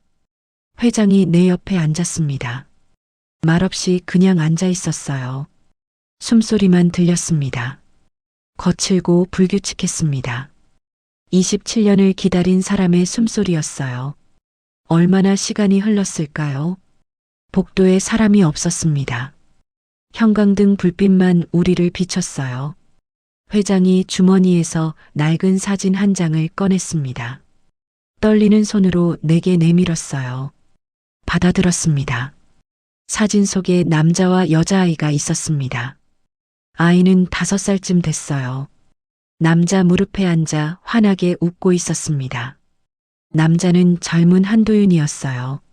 사진을 보는데 가슴이 아팠습니다. 이유를 알 수 없었어요. 낯선 사진인데 왜 이렇게 마음이 무너지는 걸까요? 회장이 천천히 손을 뻗었습니다. 내 왼쪽 어깨를 가리켰어요. 옷 위로, 점이 있는 곳, 입술이 떨렸습니다. 눈물이 볼을 타고 흘렀어요. 한 방울, 두 방울, 멈추지 않았습니다. 나도 울고 있었습니다. 왜 우는지 몰랐어요. 그냥 눈물이 났습니다. 가슴속 깊은 곳에서 뭔가 터져 나오는 것 같았어요. 27년 동안 꽁꽁 얼어붙어 있던 무언가. 회장이 떨리는 손으로 내 머리를 쓰다듬었습니다. 조심스러웠어요. 깨질까봐 두려운 것처럼. 손길이 따뜻했습니다. 낯선데 익숙했어요. 나는 회장 쪽으로 몸을 기울였습니다. 어깨에 머리를 기댔어요. 회장이 나를 안았습니다. 조심스럽게, 천천히, 27년 만에 안는 딸처럼. 회장의 어깨가 흔들렸습니다. 소리 없이 울고 있었어요. 그 떨림이 내게 전해졌습니다. 나도 더 세게 울었어요. 복도에 우리 둘만 있었습니다. 27년을 기다린 아버지와 27년을 잊고 살았던 딸. 차가운 병원 바닥에 앉아 서로를 붙잡고 울었습니다. 얼마나 울었을까요? 눈물이 마를 때까지 울었습니다. 회장이 내 손을 꼭 잡았어요. 놓지 않았습니다. 창밖으로 동이 트기 시작했습니다. 아침 9시 나는 윤별이를 데리고 회사에 도착했습니다. 밤새 울어서 눈이 퉁퉁 부었어요. 하지만 마음은 가벼웠습니다. 27년 만에 찾은 아버지. 그 사실이 믿기지 않았지만 따뜻했어요. 돌봄실에 윤별이를 맡겼습니다. 아이가 내 손을 잡았어요. 엄마, 오늘 기분 좋아 보여. 나는 윤별이를 안았습니다. 꼭, 이제 우리는 혼자가 아니었어요. 3층으로 올라가는데 복도에서 발소리가 들렸습니다. 높은 구두 소리. 규칙적이고 빨랐어요. 돌아보니 한 여자가 걸어오고 있었습니다. 30대 중반. 명품 정장에 명품 가방. 얼굴에 화장이 진했어요. 눈빛이 날카로웠습니다. 나를 보더니 걸음을 멈췄어요. 위아래로 훑어봤습니다. 마치 물건을 보듯이 당신이 이하은이라는 사람? 말투가 차갑게 떨어졌습니다. 나는 고개를 끄덕였어요. 네, 그런데요? 나는 한정민. 삼촌 조카야. 심장이 철렁했습니다. 회장의 조카. 나는 인사하려고 입을 열었습니다. 안녕하세. 인사는 필요 없어. 정민아가 손을 들어 막았습니다. 한 걸음 다가왔어요. 향수 냄새가 짙었습니다. 삼촌한테서 떨어져. 유산 노리는 거 다 알아. 그 말이 가슴에 박혔습니다. 유산. 나는 그런 거 생각해 본 적 없었어요. 그냥 아버지를 찾았다는 게 기뻤을 뿐인데. 오해예요. 다들 그렇게 말하지. 정민아가 코웃음을 쳤습니다. 돌아서서 엘리베이터로 갔어요. 구두 소리가 복도에 울렸습니다. 나는 그 자리에 서 있었어요. 손에 냉기가 느껴졌어요. 자료실로 들어갔습니다. 책상에 앉았지만 정민아의 말이 계속 머릿속에서 맴들었어요. 유산, 사기꾼, 떨어져. 어쩌면 이런 일들이 두려워서 망설였는지도 모르겠어요. 1시간쯤 지났을까요? 문이 열렸습니다. 박성우였어요. 그는 늘 굳은 표정으로 저를 바라봤어요. 이하은 씨, 회장님이 부르십니다. 지금요? 네. 6층 서재로 오래요. 나는 일어나 따라갔습니다. 엘리베이터를 타고 6층에 올랐어요. 회장실 옆에 또 다른 문이 있었습니다. 박성우가 노크하고 문을 열었어요. 나는 들어갔습니다. 넓은 서재였어요. 책이 천장까지 빼곡했습니다. 창문으로 햇살이 들어왔어요. 한도윤 회장이 책상에 앉아 있었습니다. 나를 보고 일어섰어요. 얼굴에 미소가 번졌습니다. 책상 위에 서류가 놓여 있었습니다. 회장이 가리켰어요. 정밀 유전자 검사 동의서. 내 손이 떨렸습니다. 이걸 하면 정말 확실해지는 거였어요. 펜을 들었습니다. 이름을 썼어요. 이하은. 아니, 하나은. 어떤 이름이 맞는지 몰랐습니다. 회장이 서류를 받아 서랍에 넣었습니다. 그러더니 책장으로 갔어요. 오래된 상자를 꺼냈습니다. 먼지가 날렸어요. 상자를 테이블에 놓고 열었습니다. 사진들이 나왔어요. 모두 어린아이 사진이었습니다. 5살쯤 된 여자아이. 환하게 웃고 있었어요. 그 사진들을 보는데 가슴이 아팠습니다. 낯선 얼굴이었어요. 하지만 뭔가 끌렸습니다. 손이 저절로 움직여 사진 한 장을 집었어요. 아이가 별 모양 귀걸이를 하고 있었습니다. 작고 반짝이는 귀걸이. 그걸 보는 순간 머릿속에 무언가 스쳤어요. 희미한 기억. 누군가 내 귀에 차가운 걸 끼워주던 기억. 회장 휴대폰이 울렸습니다. 화면을 보더니 미안하다는 표정을 지었어요. 밖으로 나갔습니다. 문이 닫혔어요. 나는 혼자 남았습니다. 서재를 둘러봤어요. 책들, 액자들, 오래된 물건들. 모두 회장의 삶이 담긴 것들이었습니다. 책상 위에 금빛 시계가 놓여 있었어요. 정교하고 아름다웠습니다. 시간이 흘렀습니다. 회장이 돌아오지 않았어요. 나는 창가로 갔습니다. 밖을 내려다봤어요. 사람들이 오가고 있었습니다. 문이 열렸습니다. 나는 돌아봤어요. 정민아였습니다. 나를 보고 입꼬리를 올렸어요. 차갑게 웃고 있었습니다. 말없이 서재를 둘러봤습니다. 책상을 보더니 뭔가를 찾는 듯 했어요. 금빛 시계를 봤습니다. 눈빛이 변했어요. 나갔습니다. 문이 쾅 닫혔어요. 이상한 느낌이 들었습니다. 불안했어요. 5분쯤 지나 회장이 돌아왔습니다. 미안하다며 웃었어요. 함께 점심 먹자고 했습니다. 나는 고개를 저었어요. 자료실에서 먹겠다고 말했습니다.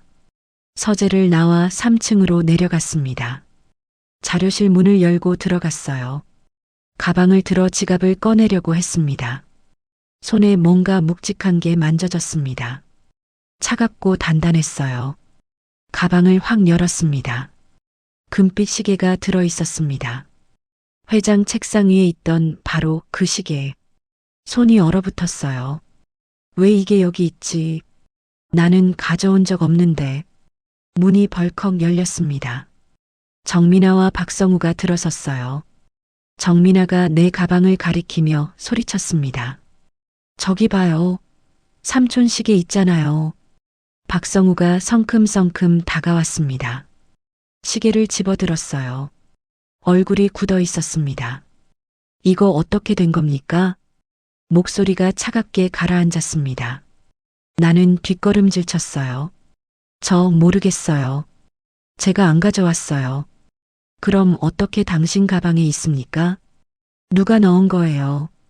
정말 몰라요. 목소리가 떨렸습니다. 박성우가 시계를 들고 나갔어요. 정민아가 팔짱을 꼈습니다. 승리한 표정이었어요. 경고했잖아. 여기서 꺼져. 문이 쾅 닫혔어요. 나는 주저앉았습니다. 다리에 힘이 없었어요. 함정이었습니다. 정민아가 꾸민 거였어요. 서재에 들어왔을 때 가방에 넣은 거였습니다. 하지만 증명할 방법이 없었어요. 30분이 지났습니다. 박성우가 경비원 2명과 함께 돌아왔어요. 조사가 끝날 때까지 경비실에 계셔야 합니다. 나는 일어섰습니다. 경비원들이 양옆에 섰어요. 박성우가 내 가방과 휴대폰을 가져갔습니다. 윤별이는요? 돌봄실에 있습니다. 걱정 마세요. 걱정 말라니. 내 딸을 만날 수도 없는데. 입술을 깨물었습니다. 1층 경비실로 끌려갔습니다. 작은 방이었어요. 창문 하나, 의자 하나. 경비원이 문을 잠갔습니다. 혼자 남았습니다. 창밖으로 사람들이 지나갔어요. 평범한 오후였습니다. 하지만 내게는 지옥이었어요. 어젯밤 회장 품에서 울었습니다. 27년 만에 찾은 아버지. 그런데 오늘 나는 도둑이 됐어요. 문 밖에서 발소리가 들렸습니다. 멈춰 섰어요. 누군가 문 앞에 서 있었습니다. 회장님이길 바랐습니다. 나를 믿어주길 바랐어요. 하지만 문은 열리지 않았습니다.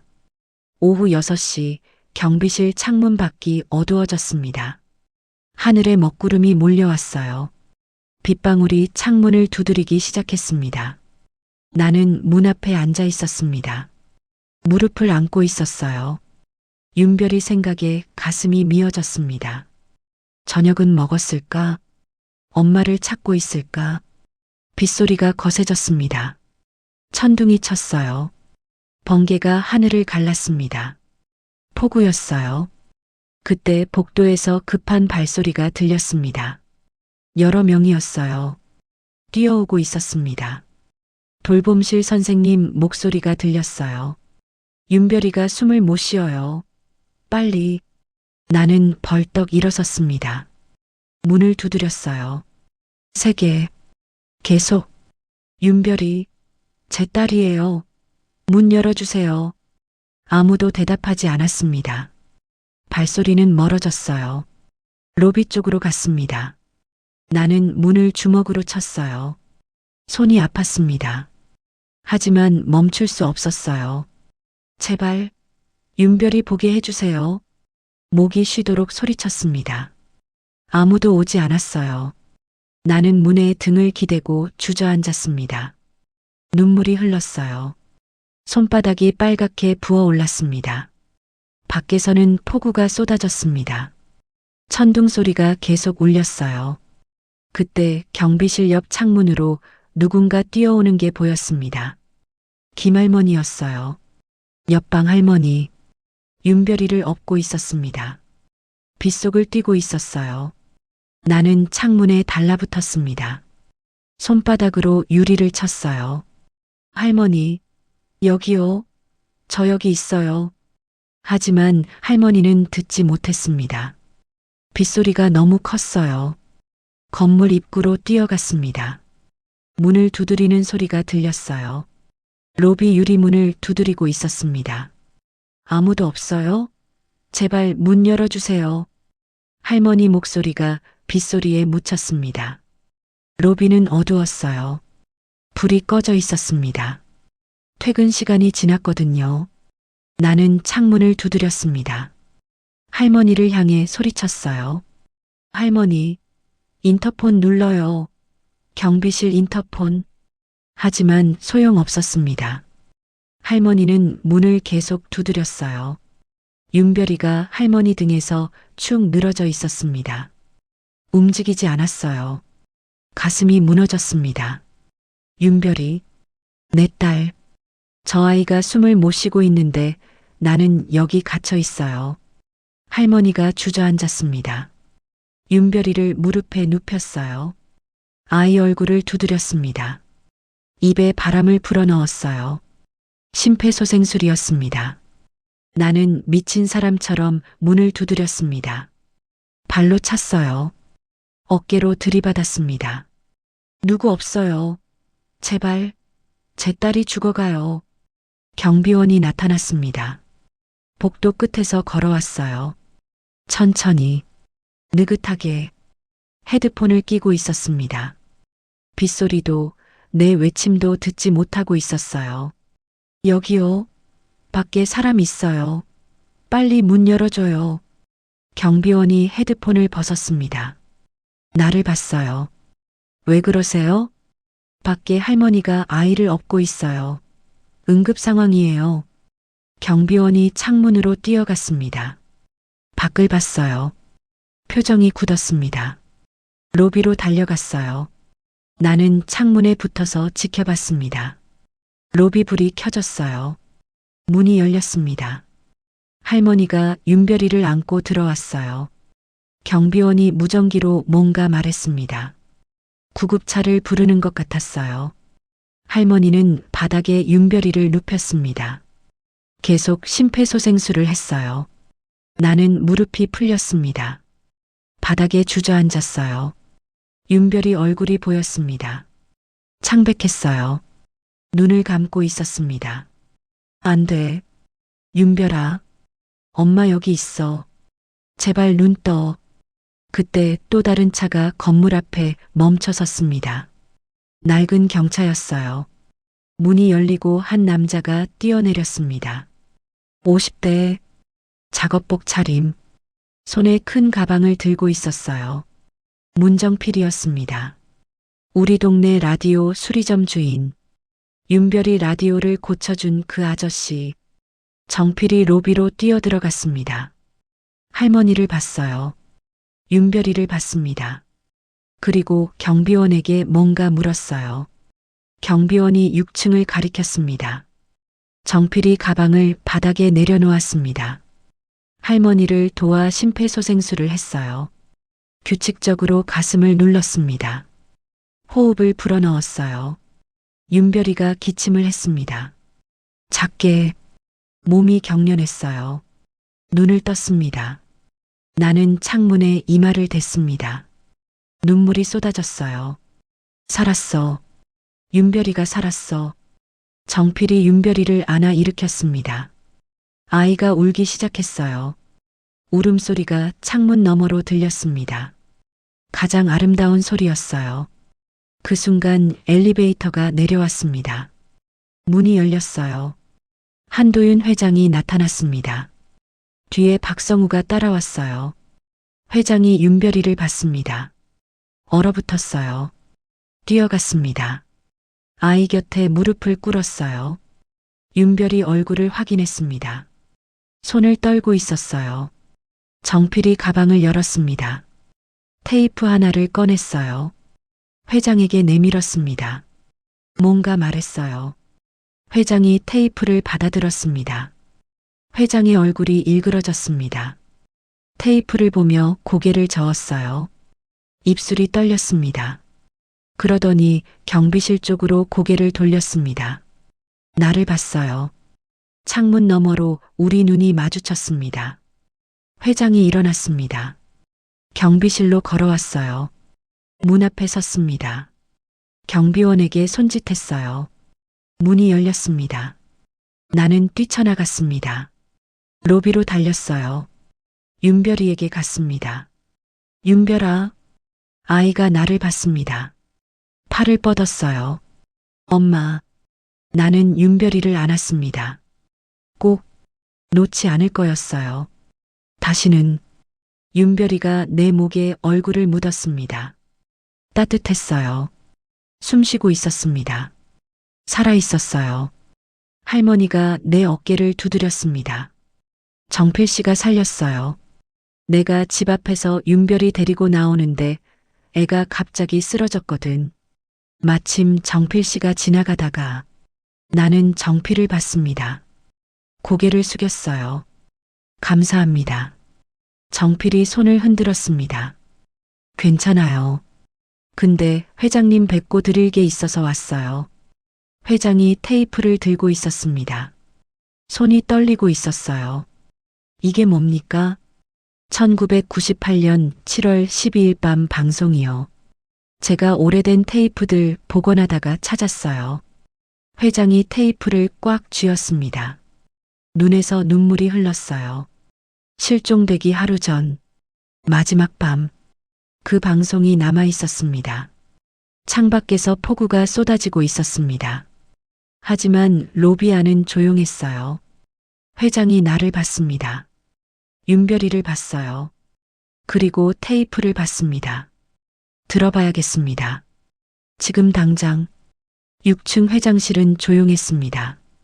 밖에서는 여전히 비가 내렸어요. 창문에 빗줄기가 흘러내렸습니다. 회장이 테이프를 오래된 카세트 데크에 넣었습니다. 손이 떨렸어요. 27년 만에 듣는 마지막 밤. 딸이 사라지기 하루 전 방송. 우리는 모두 숨을 죽이고 있었습니다. 나는 윤별이를 무릎에 앉혔어요. 김할머니가 내 옆에 섰습니다. 정필이 벽에 기대 서 있었어요. 박성우는 문 옆에 서 있었습니다. 얼굴이 창백했어요. 회장이 재생 버튼을 눌렀습니다. 지지직 잡음이 흘러나왔습니다. 그러다 남자 목소리가 들렸어요. 라디오 진행자였습니다. 1998년 7월 12일 밤 9시입니다. CT FM과 함께하는 시간이에요. 잔잔한 음악이 흘렀습니다. 진행자가 계속 말했어요. 오늘은 특별한 손님이 와 있습니다. 5살 하나은 어린이인데요. 아빠와 함께 나왔어요. 내 심장이 뛰었습니다. 하나은. 내 이름. 아니, 회장 딸 이름. 하은아, 인사해 볼래? 안녕하세요. 어린아이 목소리가 밝게 울렸습니다. 맑고 또렷했어요. 나는 그 목소리를 알고 있었습니다. 테이프에서 들었던 목소리. 내가 따라 불렀던 그 목소리. 회장이 눈을 감았습니다. 눈물이 흘렀어요. 손으로 입을 막았습니다. 진행자가 물었습니다. 하은이는 무슨 노래 제일 좋아해요? 별빛 노래요. 그럼 아빠랑 같이 불러줄래요? 네. 피아노 반주가 흘러나왔습니다. 그리고 노래가 시작됐어요. 아이와 남자가 함께 불렀습니다. 저 멀리 별빛 따라 길을 잃어도 괜찮아요. 회장의 목소리였습니다. 27년 전 회장. 젊고 힘찬 목소리. 딸과 함께 부르는 노래. 언젠가 돌아올 거예요. 아빠 품으로. 노래가 끝났습니다. 진행자가 박수를 쳤어요. 정말 잘했어요. 하은이 목소리가 정말 예쁘네요. 고맙습니다. 어린 하은이가 대답했습니다. 그때 테이프에서 뭔가 소리가 났어요. 쿵 하는 소리. 누군가 스튜디오 문을 연 것 같았습니다. 회장님, 급한 전화 왔습니다. 남자 목소리였습니다. 젊었지만 익숙한 목소리. 나는 박성우를 봤어요. 그의 얼굴이 굳어 있었습니다. 테이프 속 회장이 말했습니다. 알겠어요. 하은아, 아빠 잠깐만 다녀올게. 응, 아빠. 발소리가 멀어졌습니다. 문이 닫혔어요. 스튜디오에 아이만 남은 것 같았습니다. 진행자가 말했습니다. 하은아, 혼자 있어도 무섭지 않아? 안 무서워요. 재미있어요. 아이가 웃었습니다. 그러다 뭔가 만지작거리는 소리가 났어요. 버튼을 누르는 소리, 주파수를 돌리는 소리. 하은아, 그거 만지면 안 돼. 소리 나요. 갑자기 다른 방송이 들렸습니다. 주파수가 바뀐 거였어요. 남자 목소리가 흘러나왔습니다. 급하고 낮은 목소리. 내일 5시. 놀이터에서 아이 데려가. 준비됐지? 네, 준비됐습니다. 흔적 남기지 않겠습니다. 두 번째 목소리. 나는 숨이 멎었습니다. 박성우 목소리였어요. 젊었지만 확실했습니다. 돈은 반 먼저 줄게. 일 끝나면 나머지. 알겠습니다. 테이프가 지지직거렸습니다. 다시 원래 방송으로 돌아왔어요. 진행자가 황급히 말했습니다. 어머, 주파수가 바뀌었네요. 하은아, 이거 만지면 안 돼요. 죄송해요. 아이가 말했습니다. 27년 전 나. 우연히 주파수를 돌렸던 아이. 그리고 납치 계획을 들었던 아이. 회장이 테이프를 멈췄습니다. 박성우를 봤어요. 박성우는 벽에 등을 기대고 있었습니다. 얼굴이 새하얗게 질려 있었어요. 박비서. 회장 목소리가 낮게 깔렸습니다. 떨리고 있었어요. 분노로, 슬픔으로. 27년 전 그게 당신이었습니까? 박성우가 입술을 깨물었습니다. 대답하지 않았어요. 대답하세요. 회장이 소리쳤습니다. 책상을 쳤어요. 쿵 소리가 방 안에 울렸습니다. 박성우가 무릎을 꿇었습니다. 바닥에 고개를 숙였어요. 죄송합니다. 목소리가 갈라졌습니다.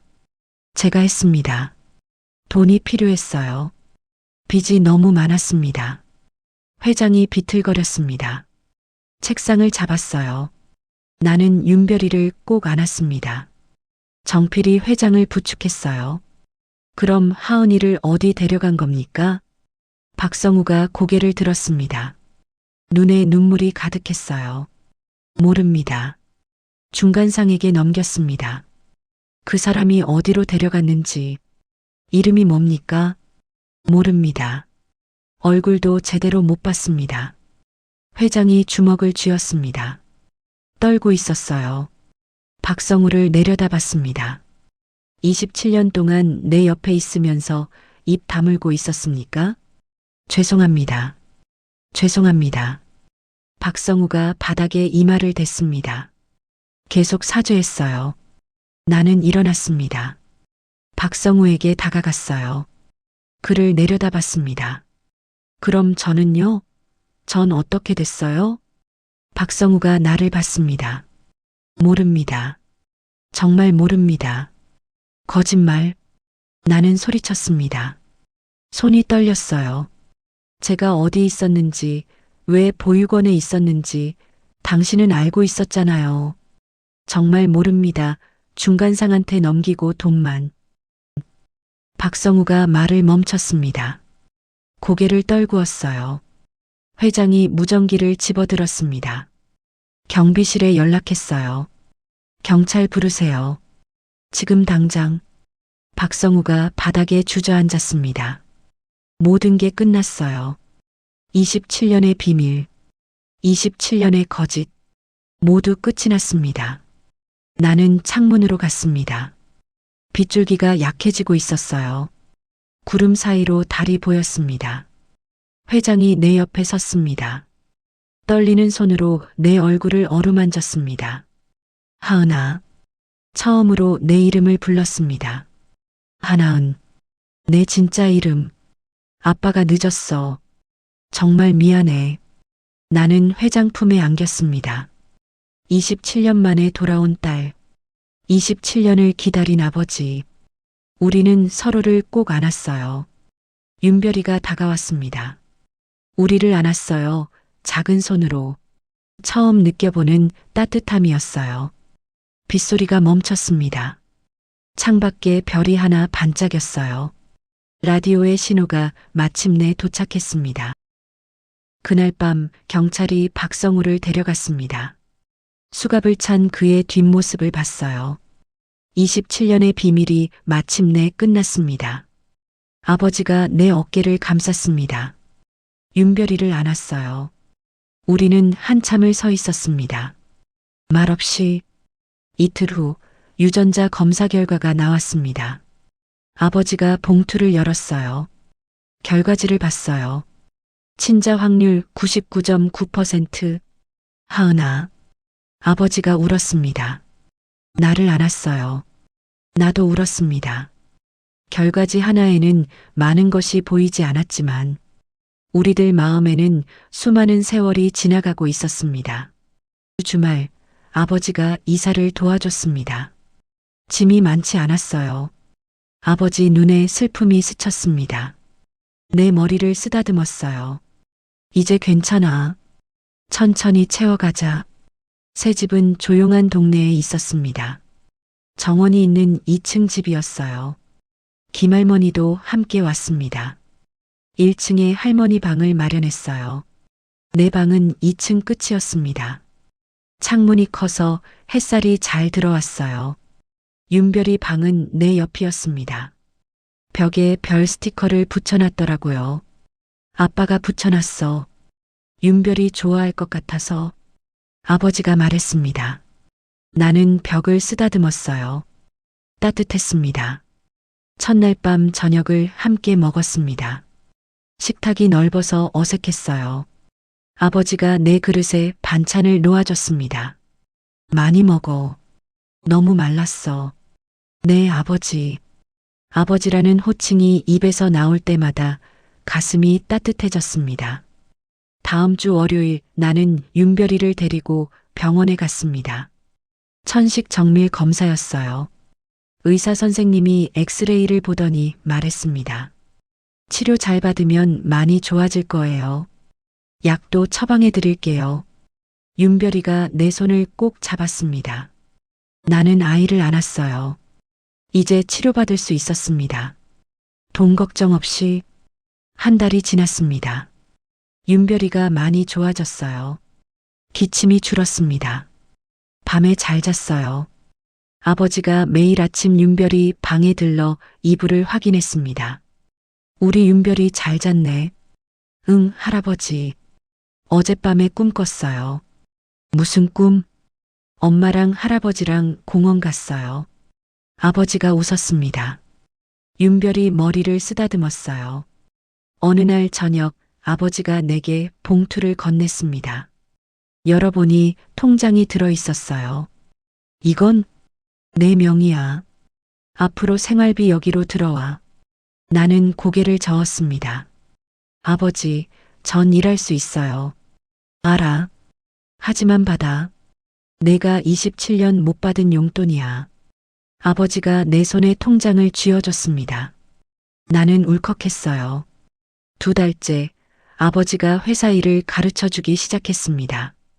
처음엔 간단한 것부터 서류 보는 법, 회의록 정리하는 법.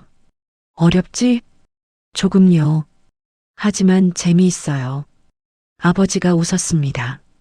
천천히 배워. 시간 많아. 3개월째 작은 기자회견이 있었습니다. 회사 로비에서 했어요. 기자들이 10명쯤 왔습니다. 아버지가 발표했습니다. 27년 전 실종됐던 제 딸을 찾았습니다. 하나은입니다. 나는 아버지 옆에 섰습니다. 떨렸어요. 하지만 아버지 손이 내 어깨를 감쌌습니다.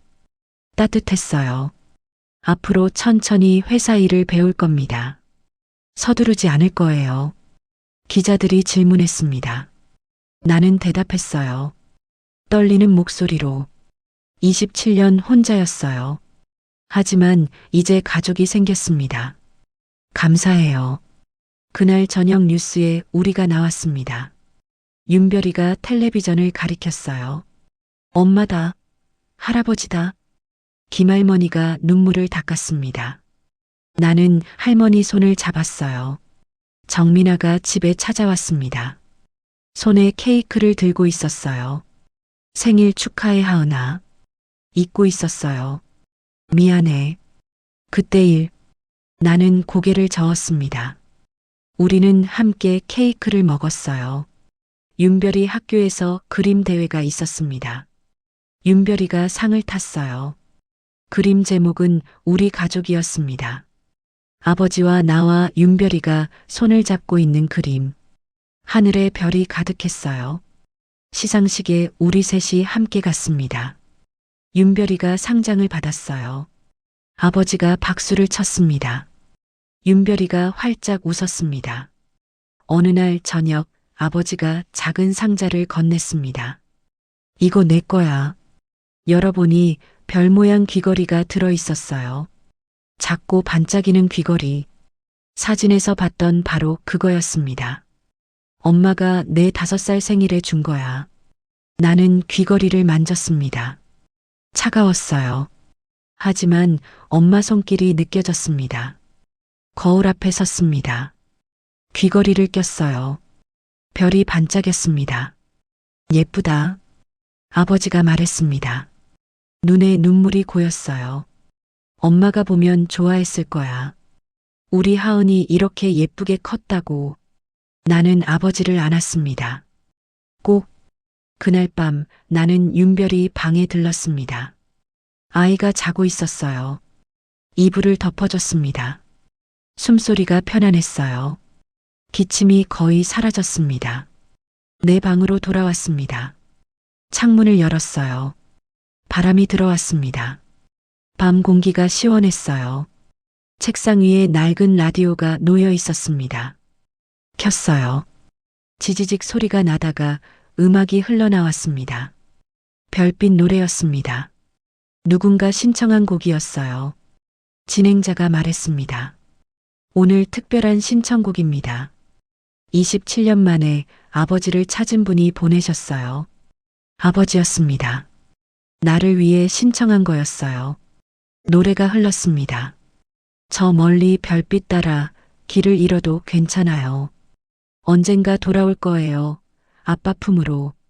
나는 창가에 섰습니다. 하늘을 봤어요. 별이 가득했습니다. 반짝이고 있었어요. 27년을 헤맸습니다. 길을 잃었어요. 혼자였습니다.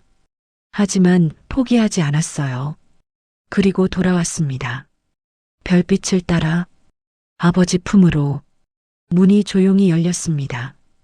윤별이가 들어왔어요. 잠옷 차림이었습니다. 엄마, 노래 들려서 왔어. 나는 윤별이를 안았습니다. 함께 창밖을 봤어요. 윤별이가 내 손을 꼭 잡았습니다. 우리는 창가에 서서 별을 봤습니다. 라디오에서 노래가 흘렀어요. 바람이 불었습니다. 이제 우리는 괜찮았습니다. 집이 있었어요. 가족이 있었습니다. 사랑이 있었어요. 별빛이 우리를 이끌었습니다.